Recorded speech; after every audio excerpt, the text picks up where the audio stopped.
അച്യുതൻ ഒരു ചേലപ്പുറം എന്ന് പറഞ്ഞൊരു നാട്ടിൻപുറത്ത് ഒരു പച്ചക്കറി ഹോൾസെയിൽ കടയിൽ അക്കൗണ്ടൻ്റായിട്ട് ജോലി ചെയ്യുന്ന, അവിടുത്തെ ശ്രീകൃഷ്ണ ക്ഷേത്രത്തിലെ ഭരണ കമ്മിറ്റിക്കാരുടെ സഹായിയായിട്ട് പ്രവർത്തിക്കുന്ന, നാട്ടിൻപുറത്ത് വീടുകളിൽ ഇലക്ട്രിസിറ്റി ബില്ല് അടയ്ക്കാനും വാട്ടർ ബില്ല് അടയ്ക്കാനും വീടുകളുടെ അടുക്കളയിൽ വരെ കയറി ചെല്ലാൻ സ്വാതന്ത്ര്യമുള്ള ഒരു ചെറുപ്പക്കാരനാണ് അച്യുതന് ആ സത്യസന്ധതയെ ചോദ്യം ചെയ്യുന്ന ഒരു ഇൻസിഡൻ്റ് ഉണ്ടാവുകയും അതിനുശേഷം തൻ്റെ സത്യസന്ധത തെളിയിക്കുക എന്നുള്ളത് അദ്ദേഹത്തിൻ്റെ മാത്രം ബാധ്യതയായിട്ട് മാറുകയും ചെയ്യുക. അതിനു വേണ്ടിയിട്ടുള്ള അച്യുതൻ്റെ ശ്രമങ്ങൾ, ആ ശ്രമത്തിനിടയിൽ അയാൾ മീറ്റ് ചെയ്യുന്ന ആളുകൾ, യാദൃശ്ചികമായിട്ട് കണ്ടുമുട്ടുന്ന ഒരു പെൺകുട്ടി, അവളുടെ ജീവിതത്തിൽ ഇയാൾക്ക് നടത്തേണ്ടി വരുന്ന ഇടപെടലുകൾ, അങ്ങനെ സംഭവബഹുലമായിട്ട് അച്യുതൻ്റെ ജീവിതം മുന്നോട്ട് പോകുന്നു. അതാണ് നമ്മൾ ഈ സിനിമയിലൂടെ കാണിക്കുന്നത്.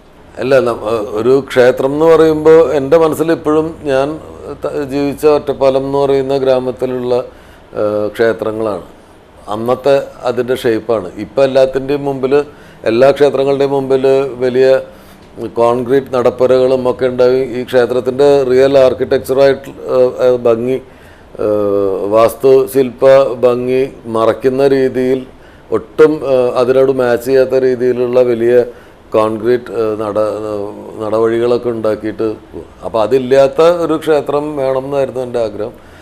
പഴയ രീതിയിൽ തന്നെയുള്ള കൺസ്ട്രക്ഷനുള്ള വാസ്തുവിദ്യ അതുപോലെ തന്നെ നിലനിൽക്കുന്ന ഒരു ക്ഷേത്രം. അങ്ങനെ അത് പെരുമ്പിലാവ് എന്ന് പറയുന്ന ഒരു സ്ഥലത്താണ് കണ്ടെത്തിയത്. അങ്ങനെ ഒരു ക്ഷേത്രം കണ്ടെത്തിയാൽ മാത്രം പോരാ, ഞാൻ ഒരു ഹിന്ദുവാണ്. അപ്പോൾ എനിക്ക് അതിൻ്റെ ഒരു ചുറ്റുവട്ടത്തേക്കെങ്കിലും പ്രവേശനം കിട്ടുന്ന, ചുറ്റുമതിലിനകത്തേക്കെങ്കിലും പ്രവേശിപ്പിക്കുന്ന ഒരു ക്ഷേത്രമായിരിക്കണം. അങ്ങനെ ഇവിടുത്തെ കമ്മിറ്റിക്കാർക്ക് ഒരു വിശാല മനസ്സുള്ള ആൾക്കാരായിരുന്നു. അവർ തന്നെ ശ്രീകോവിലിൻ്റെ ഉള്ളിലേക്ക് അല്ലെങ്കിലും അതിൻ്റെ പുറത്ത് എന്നെ കയറാൻ അനുവദിക്കുകയും അങ്ങനെ നമ്മളവിടെ ഷൂട്ട് ചെയ്യുകയും ചെയ്തു. അച്യുതൻ ഒരു ഗ്രാമത്തിൻ്റെ പ്രതിനിധിയാണ്, ഗ്രാമത്തിലെ യൗവനത്തിൻ്റെ പ്രതിനിധിയാണ്. അയാൾ വളരെ നിഷ്കളങ്കനും സ്ട്രെയിറ്റ് ഫോർവേഡും ആയിട്ടുള്ള ഒരാളാണ്.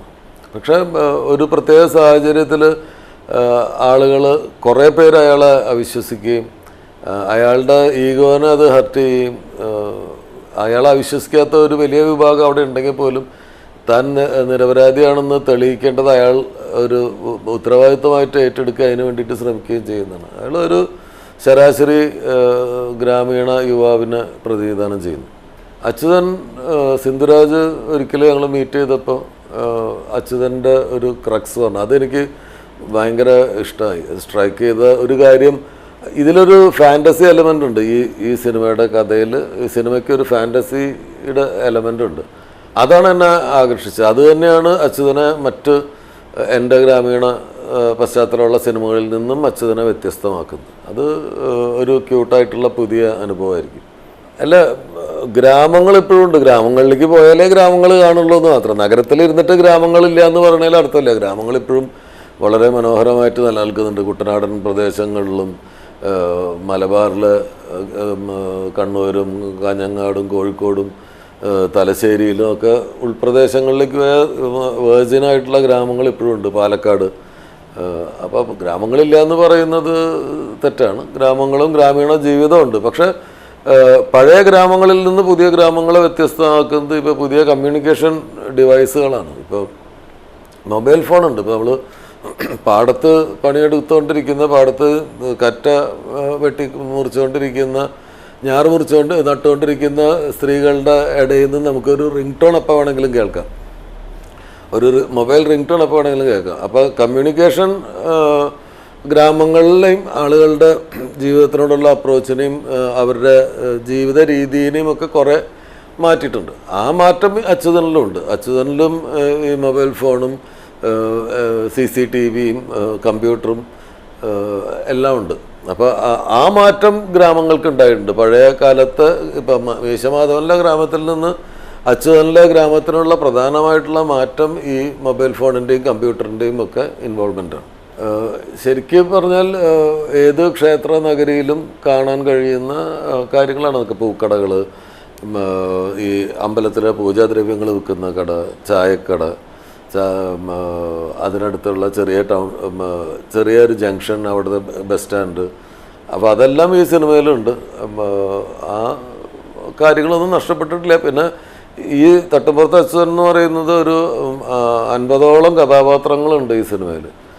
ചെറുതും വലുതുമായിട്ടുള്ള 50ഓളം ഗ്രാമീണ കഥാപാത്രങ്ങളുണ്ട്. അത് ഒരുപാട് ആർട്ടിസ്റ്റുകളുടെ പെർഫോമൻസ് നമുക്ക് കാണാൻ കഴിയും ഈ സിനിമയിൽ. പിന്നെ ദീപാങ്കുരൻ്റെ സംഗീതം, നമ്മുടെ റോബി വർഗീസിൻ്റെ ഛായാഗ്രഹണം, അജയൻ മങ്ങാടിൻ്റെ ആർട്ട് ഡയറക്ഷൻ, അതൊക്കെ ഈ സിനിമയ്ക്ക് വലിയ മുതൽക്കൂട്ടാവുന്ന കാര്യങ്ങളാണ്.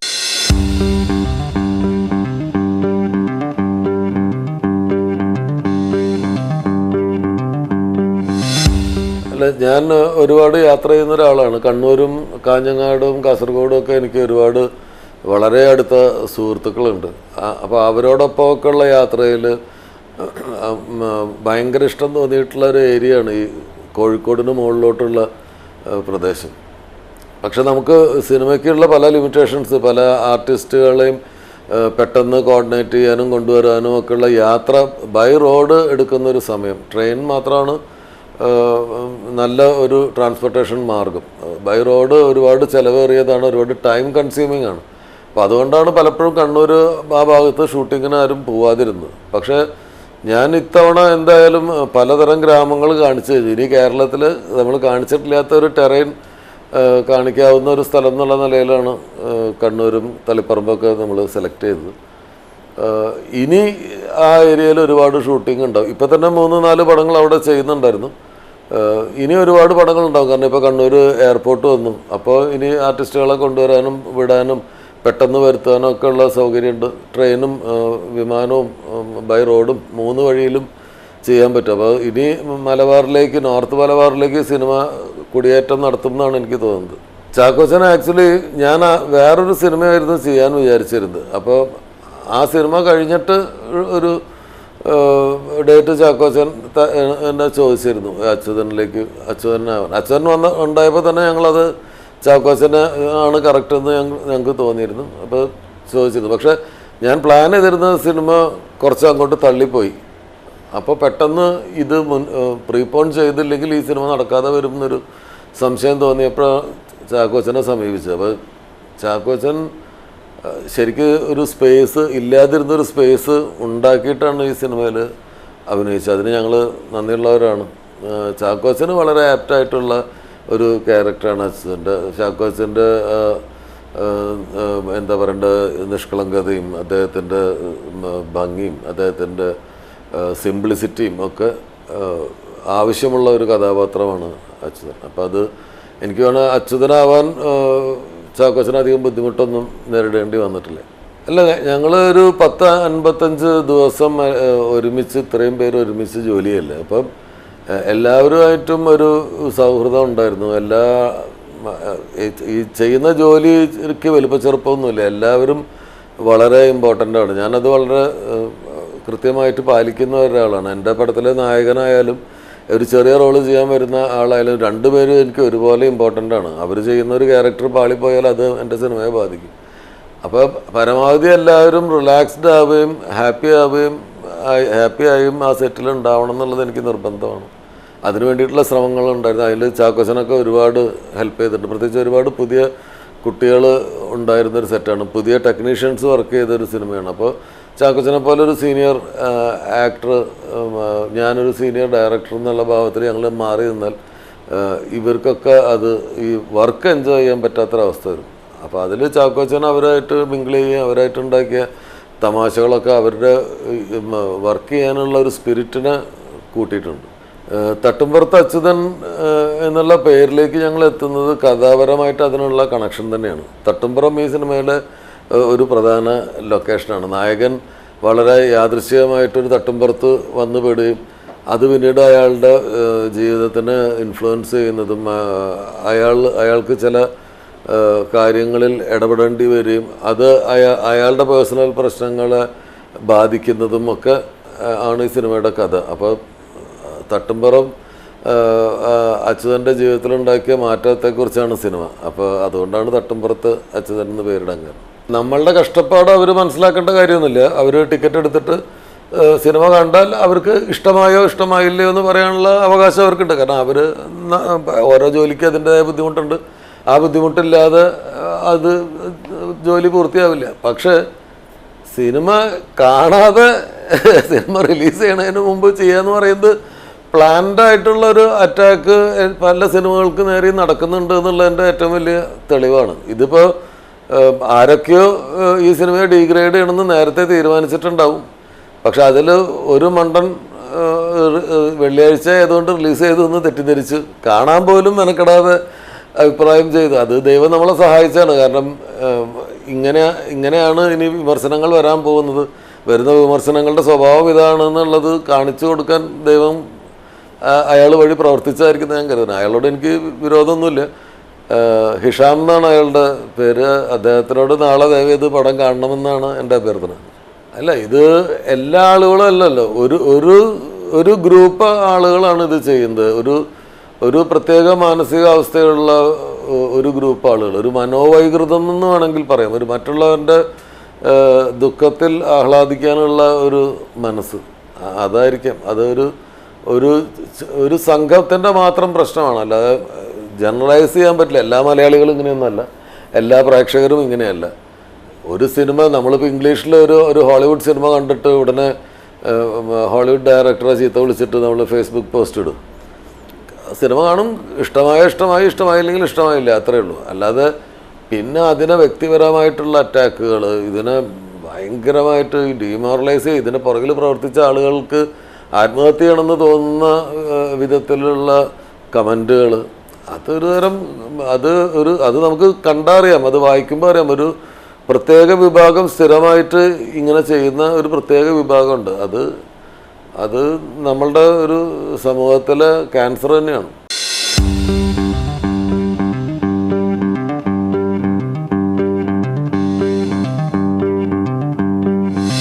അല്ലേ, സിനിമ ഫേസ് ചെയ്യുന്ന ഇത്തരം ഒരുപാട് പ്രശ്നങ്ങളുണ്ട്, ഇത്തരം ഒരുപാട് വെല്ലുവിളികളുണ്ട്. പക്ഷെ സിനിമയിൽ നിന്ന് ടാക്സ് മേടിക്കാം,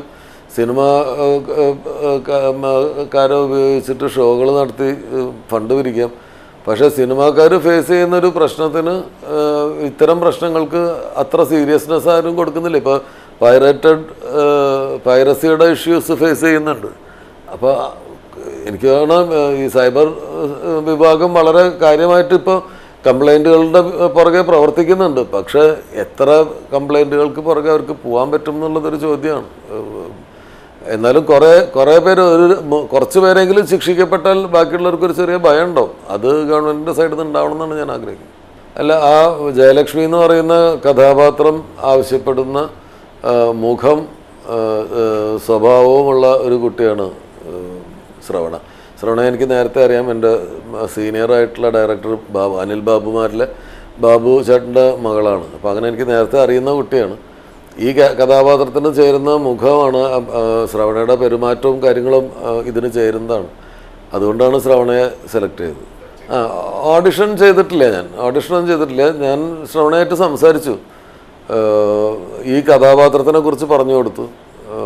അപ്പോൾ അതിനോട് പ്രതികരിക്കുന്ന രീതിയിൽ നിന്ന് തന്നെ നമുക്ക് വേണ്ടത് എന്താണെന്നുള്ളത് നമുക്ക് മനസ്സിലാവും. നമുക്ക് വേണ്ടതുണ്ടോ ആ കുട്ടിയിൽ എന്നുള്ളത്. അപ്പോൾ എനിക്ക് വേണ്ടത് ഒരു ഓമനത്തുള്ള, എല്ലാ അമ്മമാർക്കും സ്വന്തം മകളെ പോലെ തോന്നുന്ന, എല്ലാ ആൺകുട്ടികൾക്കും സ്വന്തം സഹോദരിയെ പോലെ തോന്നുന്ന ഒരു പെൺകുട്ടി. അതായിരുന്നു എൻ്റെ ഒരു കോൺസെപ്റ്റ്. ആ നിലയ്ക്ക് ശ്രവണ പെർഫെക്റ്റ് ആയിരുന്നു. പിന്നെ ആ ക്യാരക്ടറിന് ആവശ്യമായ ഒരു അതിഭയങ്കരമായ പെർഫോമൻസിൻ്റെ കാര്യമൊന്നുമില്ല. ചെറിയ രീതിയിൽ ബിഹേവ് ചെയ്യും, ചെറിയ തോതിലുള്ള പെർഫോമൻസിൻ്റെ കാര്യങ്ങളേ ഉള്ളൂ. അത് പുതിയൊരാളെന്നുള്ള നിലയിൽ നമുക്ക് ചെയ്യിച്ചെടുക്കാൻ പറ്റും. പിന്നെ എന്നെ നേരത്തെ പരിചയമുണ്ട് അവൾക്ക്. പിന്നെ ശ്രവണയുടെ ബ്രദർ ഈ സിനിമയിൽ അസിസ്റ്റൻറ്റ് ക്യാമറാമാനായിട്ട് വർക്ക് ചെയ്തിരുന്നു. അപ്പം ഇതിൻ്റെ ഒരു ആംബിയൻസ് വളരെ സപ്പോർട്ടിങ് ആയിരുന്നു. അപ്പോൾ അതുകൊണ്ട് ശ്രവണയ്ക്ക് വളരെ ഈസി ആയിട്ട് ബിഹേവ് ചെയ്യാൻ പറ്റിയിരുന്നു. അല്ല, ഞങ്ങൾ രണ്ടുപേരും ബേസിക്കലി ഗ്രാമീണരാണ്. സിന്ധു വെച്ചൂർ എന്ന് പറയുന്ന ഗ്രാമത്തിൽ നിന്നും ഞാൻ ഒറ്റപ്പാലവും വലപ്പാടും 2 ഗ്രാമങ്ങളിൽ നിന്നാണ്. അപ്പോൾ ഞങ്ങൾ തമ്മിലുള്ള കമ്മ്യൂണിക്കേഷൻ വളരെ എളുപ്പമാണ്. 2 ഗ്രാമത്തിൻ്റെ കഥ പറയുമ്പോൾ സിന്ധു പറഞ്ഞു തുടങ്ങുമ്പോൾ തന്നെ അതെങ്ങനെയാണ് പൂർത്തിയാക്കുക എന്നുള്ളത് എൻ്റെ മനസ്സിൽ വരും. സിന്ധു പറയുന്ന ക്യാരക്ടേഴ്സിന് എനിക്കും പരിചിതമായിട്ടുള്ള ക്യാരക്ടേഴ്സാണ്, എനിക്കും പരിചയമുള്ള ക്യാരക്ടേഴ്സാണ്. അപ്പോൾ പിന്നെ പരസ്പരം ഈഗോ ഇല്ലാതെ ഇടപെടാവുന്ന സുഹൃത്തുക്കളാണ് ഞങ്ങൾ. ഇപ്പോൾ ഒരു കാര്യം ശരിയാവില്ല എന്ന് ഞാൻ വാശി പിടിച്ചാൽ അതെന്തുകൊണ്ടാണ് വാശി പിടിക്കുന്നതെന്ന് സിന്ധുവിന് മനസ്സിലാവും. അപ്പോൾ അതൊരു വഴക്കിലേക്കൊന്നും പോവില്ല. കമ്മ്യൂണിക്കേഷൻ അതുകൊണ്ട് എളുപ്പമാണ്. പരസ്പരം മനസ്സിലാക്കുന്ന 2 സുഹൃത്തുക്കളാണ് ഞങ്ങൾ. അപ്പോൾ അത് വർക്ക് ചെയ്യുന്നതിനും വീണ്ടും ഒരുമിച്ച് ഡിസ്കഷൻ ഇരിക്കാനും ഒക്കെ ഒരു കൗതുകവും സന്തോഷമൊക്കെ ഉണ്ടാക്കും. എനിക്ക് കൂടാൻ ഇഷ്ടമുള്ള ആളുകളുടെ പടത്തിന് വിളിക്കുമ്പോഴാണ് ഈ ചെറിയ റോളുകൾ ചെയ്യാൻ പോകുന്നത്. അത് ഒരു സിനിമ സെറ്റിൽ നമ്മൾ സംവിധാനം ചെയ്യുമ്പോൾ ഫുൾ ടൈം നമ്മൾ ടെൻസ്ഡായിരിക്കും. ഫുൾ ടൈം 100 കാര്യങ്ങൾ നമ്മുടെ തലയിലൂടെ പോകണം. ഒരു നടനായിട്ട് പോകുമ്പോൾ അതിനെക്കുറിച്ച് മാത്രം ആലോചിച്ചാൽ മതി. ബാക്കി ഇവർ ജോലി ചെയ്യുന്നത് വേറൊരു ഡയറക്ടർ എങ്ങനെയാണ് വർക്ക് ചെയ്യണമെന്നൊക്കെ കാണാനുള്ളൊരു അവസരമുണ്ട്. പിന്നെ ഞാൻ ഒരു 9 വർഷത്തോളം അസിസ്റ്റൻറ്റ് ഡയറക്ടറായിട്ട് വർക്ക് ചെയ്തതിന് ശേഷമാണ് ഡയറക്ടറായത്. പക്ഷെ ഇപ്പോൾ ഈ ഡയറക്ടറായിട്ടൊരു 20 വർഷമായി. മറ്റൊരു സെറ്റിൽ പോയി സ്വാതന്ത്ര്യത്തോടു കൂടി നമുക്ക് ഇരിക്കാൻ പറ്റില്ല. അപ്പോൾ പുതിയ ഡയറക്ടേഴ്സ് അവരുടെ പടങ്ങളിലേക്ക് നമ്മളെ വിളിക്കുമ്പോൾ പുതിയ ഡയറക്ടേഴ്സ് എങ്ങനെയാണ് ഇത് സിനിമ കൈകാര്യം ചെയ്യുന്നത്, എങ്ങനെയാണ് അവർ ഷൂട്ട് ചെയ്യണതെന്നൊക്കെ കാണാനും പഠിക്കാനുള്ളൊരു അവസരമായിട്ടാണ് ഞാൻ ഇതിനെ കാണുന്നത്. അപ്പോൾ ഞാൻ അതിൽ അഭിനയിക്കുമ്പോൾ എനിക്ക് അവകാശത്തോടു കൂടി എൻ്റെ സെറ്റ് എന്നുള്ള രീതിയിൽ തന്നെ അവിടെ ഇരിക്കാം. അവരെങ്ങനെയാണ് വർക്ക് ചെയ്യണം, എന്തൊക്കെയാണ് പുതിയ രീതികളെന്നൊക്കെ പഠിക്കാനുള്ളൊരു അവസരമായിട്ടാണ് ഞാൻ ഈ അഭിനയിക്കാനുള്ള അവസരങ്ങളെ കാണുന്നത്. അല്ലല്ല, എല്ലാ ആൾക്കാരും സിനിമ ചെയ്യാൻ വരുമ്പോൾ ഇവിടെ രക്ഷപ്പെടണമെന്നും ഇതാണ് ഞങ്ങളുടെ അന്നമെന്നും ഇതാണ് ഞങ്ങളുടെ തൊഴിൽ ആവാൻ പോകുന്നതെന്നും കരുതിയിട്ട് തന്നെയാണ് ചെയ്യുന്നത്. അപ്പോൾ എല്ലാവരും സിൻസിയറായിട്ട് തന്നെ ആയിരിക്കും ചെയ്യുന്നത്. പക്ഷേ രീതികൾ മാറിയിട്ടുണ്ട്. അതിന് നമുക്ക് അവരെ കുറ്റം പറയാൻ പറ്റില്ല. പണ്ട് അത് ഈ ഫിലിമിൽ നിന്ന് ഡിജിറ്റലിലേക്ക് മാറിയപ്പോൾ ഉണ്ടായ ഒരു മാറ്റമാണ്. ഫിലിം കുറേ കൂടി ആളുകളെ റെസ്പോൺസിബിൾ ആക്കിയിരുന്നു, ടൈമിനെ കുറിച്ചും ഒക്കെ റെസ്പോൺസിബിൾ ആക്കിയിരുന്നു. കാരണം ഈ ഫിലിം ക്യാമറ ഓണാകുമ്പോൾ ഈ ഫിലിം ഓടണ ശബ്ദം കേൾക്കുമ്പോൾ നമ്മളുടെ ഹൃദയമിടിപ്പ് കൂടും. അപ്പോൾ വേഗം പെർഫെക്റ്റായിട്ട് തീർക്കണം, ആവശ്യമുള്ളത് മാത്രമേ എടുക്കാവൂ, അനാവശ്യ ലെങ്ത്ത് പാടില്ല, എവിടെ സ്റ്റാർട്ട് ചെയ്യണം എവിടെ കട്ട് ചെയ്യണം എന്നുള്ളതിനെക്കുറിച്ചുള്ള ഒരു തീരുമാനം ആദ്യമേ ഉണ്ടാവണം. അപ്പോൾ അങ്ങനെ ഈ അനലോഗിൽ നിന്നും ഡിജിറ്റലിലേക്കുള്ള മാറ്റം, ഫിലിമിൽ നിന്നും ഡിജിറ്റലിലേക്കുള്ളൊരു മാറ്റം ഇതിൻ്റെ ഡിസിപ്ലിനെ കുറച്ച് ബാധിച്ചിട്ടുണ്ട്. അല്ലെങ്കിൽ ഇതിൻ്റെ ഒരു ഫിയർ ഫാക്ടറിനെ കുറച്ചിട്ടുണ്ട്. ആ ഒരു വ്യത്യാസം ഉണ്ടെന്നുള്ളതല്ലാതെ ബാക്കിയെല്ലാം സിനിമ സെയിം തന്നെയാണല്ലോ. അച്യുതിന് ശേഷം തുടങ്ങേണ്ടത് നേരത്തെ ചെയ്യേണ്ടിയിരുന്ന സിനിമയാണ്. ബിജു മേനോൻ നായകനാവുന്ന ഒരു സിനിമയാണ്. പ്രഗീഷ് എന്ന് പറഞ്ഞൊരു പുതിയ റൈറ്ററാണ് അത് എഴുതുന്നത്. അത് മിക്കവാറും ഫെബ്രുവരി അവസാനം മാർച്ച് ആദ്യമായിട്ട് തുടങ്ങാൻ പറ്റുമെന്നാണ് കരുതുന്നത്.